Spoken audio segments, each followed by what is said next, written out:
मंच पर उपस्थित भारत सरकार के वरिष्ठ मंत्री आदरणीय राजीव रंजन सिंह जी, जम्मू कश्मीर के मुख्यमंत्री सम्माननीय उमर अब्दुल्ला साहब, भारत सरकार के इस विभाग के राज्य मंत्री सम्माननीय प्रोफेसर SP सिंह बघेल जी, जम्मू कश्मीर के कृषि मंत्री जावेद दार साहब, भारत सरकार के सचिव secretary fisheries doctor Abhilash Likhi ji, Shri Ashish Verma ji, मंच पर विराजमान सम्मानित महानुभाव, सभागार में उपस्थित जम्मू कश्मीर के कृषि विश्वविद्यालय के श्रीनगर के कुलपति प्रोफेसर नजीर गनई, भारत सरकार, जम्मू कश्मीर प्रशासन और विभिन्न राज्यों के आए हुए सभी वरिष्ठ अधिकारी, कोल्ड वाटर फिशरीज से जुड़े हुए सभी farmers, entrepreneurs, different stakeholders, देवियों, सज्जनों और मित्रों, भारत सरकार के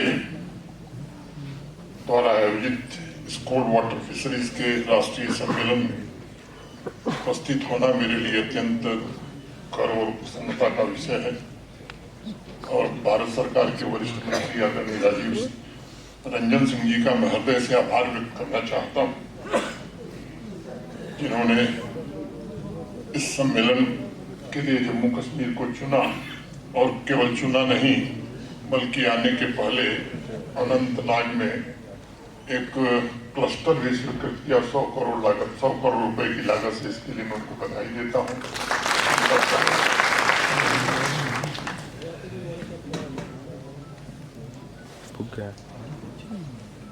ये आयोजन इस बात को दर्शाता है कि भारत सरकार पूरी ताकत से इस सेक्टर से जुड़े सभी स्टेक होल्डर्स के जीवन को रूपांतरित करने के लिए पूरी तरह प्रतिबद्ध है और भारत के आदरणीय प्रधानमंत्री श्रीमान नरेंद्र मोदी जी के दूरदर्शी नेतृत्व में भारत सरकार हर कदम पर फिश फार्मर्स, उनकी फैमिलीज के साथ खड़ी है। मेरे पूर्व के वक्ताओं ने बहुत विस्तार से अनेक बातें बताई हैं। मुझे लगता है मेरे लिए उचित नहीं होगा कि उन बातों को दोहराया जाए, आंकड़े भी पढ़े गए हैं, लेकिन इस महत्वपूर्ण पहल का जो उद्देश्य है मुझे लगता है वो सतत विकास, आधुनिक इंफ्रास्ट्रक्चर, सब्सिडी सहायता, टेक्नोलॉजिकल एडवांसमेंट और मछुआरों तथा फिश फार्मर्स की आय की वृद्धि के माध्यम से पूरे हिंदुस्तान में ब्लू रिवोल्यूशन के मार्ग को कैसे और प्रशस्त किया जा सकता है। और मुझे इस बात पर गर्व है कि भारत सरकार के मिनिस्ट्री ऑफ फिशरीज के समर्पित प्रयासों से आज भारत दुनिया में, जैसा मेरे पूर्व में बताया गया, मछली उत्पादन में दूसरा सबसे बड़ा देश बन चुका है। वैश्विक मत्स्य उत्पादन में लगभग अभी 8% का योगदान हम दे रहे हैं और नंबर 1 और नंबर 2 का जो गैप मुझे लगता है वो भी थोड़ा ज्यादा है, लेकिन पिछले 10-11 वर्षों के प्रयत्नों के कारण हमने तेज गति से इस क्षेत्र में कई माइलस्टोन प्राप्त किए हैं और मैं उम्मीद करता हूं कि वो दिन भी हम सब अपनी आंखों के सामने जल्दी देख सकेंगे जब दुग्ध उत्पादन की तरह मछली उत्पादन में भी विश्व के सबसे बड़े उत्पादक हम बनेंगे। कृषि और उससे संबंधित गतिविधियों में फिशरी सेक्टर की हिस्सेदारी लगभग 7.3% है और कृषि GDP तक ये पहुंची है, जो इसे कृषि क्षेत्र के सबसे गतिशील और तेजी से विकसित होने वाले क्षेत्रों में शामिल करती है। पिछले 1 वर्ष में ट्रेड की तमाम चुनौतियों के बावजूद फिशरीज प्रोडक्ट का एक्सपोर्ट भी बढ़ा है। माननीय मंत्री जी ने बताया 13-14 की तुलना में 24-25 में दुगना हुआ है और मुझे ये कहने में कोई संकोच नहीं है हमारे फिश फार्मर्स असंभव सपने के शिल्पकार बनने लगे, जिसका एक साक्षात उदाहरण हम लोगों ने हैदराबाद से आए हुए युवा इंजीनियर ने देखा। 2014 के बाद देश में जो बदलाव हुआ है, खासतौर से एग्रीकल्चर और एलाइड सेक्टर में, मैं मानता हूं कि पूरे देश में पिछले 10-11 वर्षों में एक क्रांति तैयार हुई और तारीख गवाह है। कई चुनौतियां आई इस क्षेत्र में, लेकिन देश ने उन चुनौतियों के सामने झुकने से इनकार कर दिया। चाहे हमारे अन्नदाता हों, फिश फार्मर्स हों, डेयरी और फूड प्रोसेसिंग से जुड़े हुए सभी हमारे साथी हों, सबने सामूहिक ताकत से भारत सरकार के सहयोग से विकास की अग्नि को प्रज्वलित करने में सफलता पाई है। फिशरीज सेक्टर में रिकॉर्ड उत्पादन भी इस बात का प्रमाण है कि जब भारत के कामगार एक उद्देश्य, एक निश्चय और एक दिशा के साथ एक साथ खड़े होते हैं, तभी इतिहास उसी रूप में ढल जाता है जैसा वो बढ़ना चाहते हैं। सामान्य तौर पर आप देखें 11-12 वर्ष पहले एग्रीकल्चर और एलाइड सेक्टर की चर्चा कर्ज और संघर्ष के लिए हुआ करती थी। आज उसकी चर्चा नए रिकॉर्ड उत्पादन के लिए हो रही है, वन डिस्ट्रिक्ट वन प्रोडक्ट के लिए हो रही है, रिकॉर्ड एक्सपोर्ट के लिए हो रही है। एग्रीकल्चर और एलाइड सेक्टर में जो एनुअल ग्रोथ है लगभग 4.4% पहुंच गई है। खाद्य उत्पादन के मामले में 2024-25 में 3,577 लाख मिलियन टन के साथ भारतवर्ष ने पूरी दुनिया में एक नया रिकॉर्ड बनाया है। और माननीय प्रधानमंत्री जी ने स्पष्ट किया है कि किसानों के हितों के साथ किसी भी प्रकार का समझौता, चाहे वो ट्रेड फ्रेमवर्क हो या ट्रेड एग्रीमेंट हो, कभी भी भारत सरकार नहीं करेगी और किसानों के हितों का पूरी तरह से संरक्षण भारत सरकार करेगी। ये भारत सरकार की जिम्मेदारी। इस बात का भी प्रमाण है कि सामूहिक इच्छा शक्ति भारत की सबसे बड़ी ताकत है। फिशरी सेक्टर में हमारा जो नया रिकॉर्ड अभी मंत्री जी बता रहे थे, ये इस बात का प्रमाण है। जब देश के सभी नागरिक एक साझा दृष्टि के साथ आगे बढ़ते हैं, तब कोई बाधा अस्थायी रूप से हमारा मार्ग नहीं रोक पाती। मैं जानता हूं कि किसान और फिश फार्मर्स इस सत्य को सहज रूप से समझते हैं कि एक अकेला बीज राष्ट्र को पोषण नहीं दे सकता, लेकिन जब लाखों बीज एक साथ बोए जाते हैं तो वे समाज के भविष्य को नई दिशा देते हैं, जिस पर अभी माननीय मंत्री जी ने बल भी दिया। Cooperative sector, farmer producer organisations. इसके बाद का जो सत्र है, मेरी अपेक्षा होगी कि टेक्निकल सेशन में एक्सपर्ट्स इस बात को आधार बनाकर विभिन्न विषयों पर ये चर्चा जरूर करें कि आज जो करो भारत अपने किसानों और फिश फार्मर्स की उपलब्धियों पर अनुभव कर रहा है, वही भावना इस सेक्टर में आने वाले कल की ऊर्जा कैसे बन सकती है।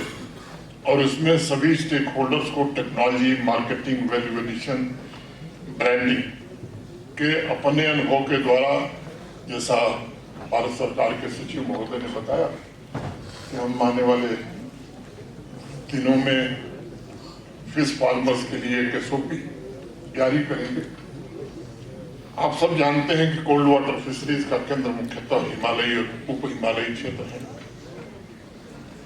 जिसके बारे में काफी चर्चा हो चुकी है। मैं एक छोटे अनुभव की बात करूंगा, वो जो जम्मू कश्मीर से संबंधित है। ट्राउट का मत्स्य पालन, रेनबो ट्राउट, ये जम्मू कश्मीर के लिए अपार संभावनाएं रखता है। ये 2.5-3 साल पहले एक holistic agriculture development plan Jammu Kashmir के लिए देश के जाने माने कृषि विशेषज्ञों की मदद से, जिसमें हमारे दोनों कृषि विश्वविद्यालय भी शामिल थे, बनाया गया। 29 प्रोजेक्ट उसमें कृषि वैज्ञानिकों के सलाह से जम्मू कश्मीर प्रशासन ने स्वीकृत किए। कोई एक प्रोजेक्ट साइलो में नहीं है, सब इंटर रिलेटेड है। जम्मू कश्मीर की जो आवश्यकताएं उनको ध्यान में रखते वाटर हमारे पास कम है, मिल्क प्रोडक्शन मिल्क डेफिसिट थी, मीट की डेफिसिट थी, ट्राउट या फिश प्रोडक्शन हम कैसे बढ़ा सकते हैं, इन सभी बातों को ध्यान में रख करके जो ये प्लान बना, एक लक्ष्य रखा गया और मोटा मोटी एक कंजर्वेटिव असेसमेंट एग्रीकल्चरल साइंटिस्ट का ये था कि अभी जो एग्रीकल्चर और अलाइड सेक्टर का कंट्रीब्यूशन है जम्मू कश्मीर की जीडीपी को, इस प्लान के लागू होने के बाद तो कम से कम दुगना जरूर हो जाएगा। उसके लाभ किसानों को मिलने लगे हैं। आने वाले दिनों में मैं उम्मीद करता हूं कि और मिलेंगे। जम्मू कश्मीर में लगभग 27,000 हेक्टेयर ये जल संसाधन हमारे पास उपलब्ध हैं। हैचरी के विकास, कोल्ड चेन इंफ्रास्ट्रक्चर के निर्माण, फीड मिलों की स्थापना तथा मछली उत्पादन के बाद की प्रबंधन प्रणालियों को बेहतर बनाने में इस स्कीम के कारण काफी सफलता मिली है। हमारे जल स्रोत जैव विविधता की दृष्टि से भी बड़े महत्वपूर्ण हैं और ये सच है कि ट्राउट मछली का मूल्य पूर्व के लोगों ने बताया कि काफी महंगा है। यहाँ जो एक्सपर्ट्स हैं वो वाकिफ हैं कि 22-23 में यहाँ HADP 5,013 करोड़ रुपए की लागत से स्वीकृति हुई थी। 2021-22 में ट्राउट प्रोडक्शन यहाँ 1,663 टन था, जो 2024-25 में बढ़कर 2,650 टन हुआ। प्राइवेट सेक्टर में पहले 936 ट्राउट यूनिट थी, जिसकी संख्या बढ़कर के 1,649 हो गई है। पहले एक ट्राउट हैचरी हुआ करती थी, आज 9 हो गई है। एक भी ट्राउट फीड मिल यहाँ नहीं थी, लेकिन अब 6 फीड मिल स्थापित हो चुकी है। 2 रेस यूनिट हुआ करती थी, 24 में उनकी संख्या अब 9 हो गई है। 21-22 में प्राइवेट सेक्टर में मात्र 10 बायोफ्लॉक यूनिट हुआ करती थी, अब संख्या इनकी बढ़कर के 59-60 हो गई है।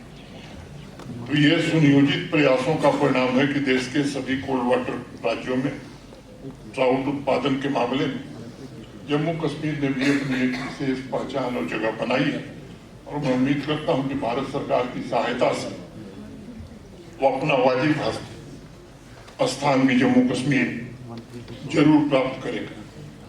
इस क्षेत्र की चुनौतियां भी बहुत हैं।